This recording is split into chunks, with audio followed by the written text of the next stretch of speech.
আসসালামু আলাইকুম ওয়া রাহমাতুল্লাহি ওয়া বারাকাতুহু। আল হক মিডিয়া ভিশনে স্বাগতম।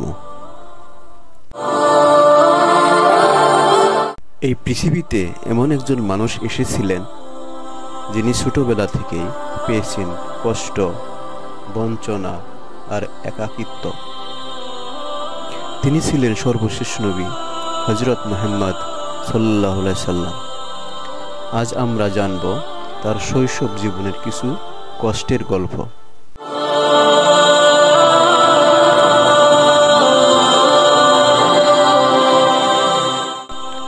হযরত মুহাম্মদ সাল্লাল্লাহু আলাইহি সাল্লাম জন্মগ্রহণ করেন 570 খ্রিস্টাব্দে। তিনি যখন মায়ের গর্ভে, তখনই তার বাবা আব্দুল্লাহ ইন্তেকাল করেন। জন্মের পর তার মা আমিনার কোলেই বড় হতে থাকেন। মাত্র 6 বছর বয়সে তিনি হারান তার মা আমিনাকে। তারপর দাদা আব্দুল মুতালিব তার দায়িত্ব নেন, কিন্তু 8 বছর বয়সে দাদাও ইন্তেকাল করেন।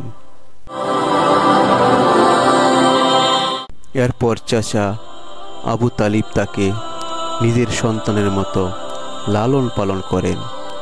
ছোটবেলায় তিনি মেষ চড়াতেন, মেহনত করতেন, মিথ্যা বলতেন না কখনো।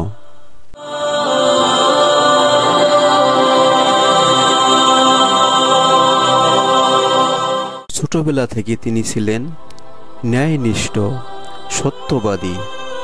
মক্কার মানুষ তাকে ডাকত আল আমিন, অর্থাৎ বিশ্বাসযোগ্য।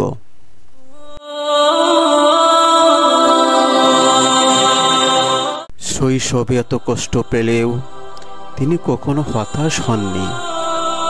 আল্লাহ তার জন্য ভবিষ্যৎ রেখেছিলেন মহান দায়িত্ব, মানব জাতির পথ প্রদর্শক হওয়ার।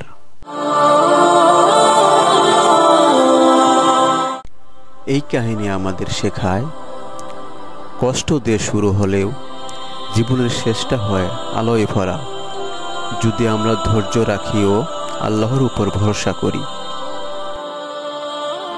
ভিডিওটি ভালো লাগলে লাইক, কমেন্ট, শেয়ার ও সাবস্ক্রাইব করতে ভুলবেন না। জাযাকাল্লাহ খায়ের।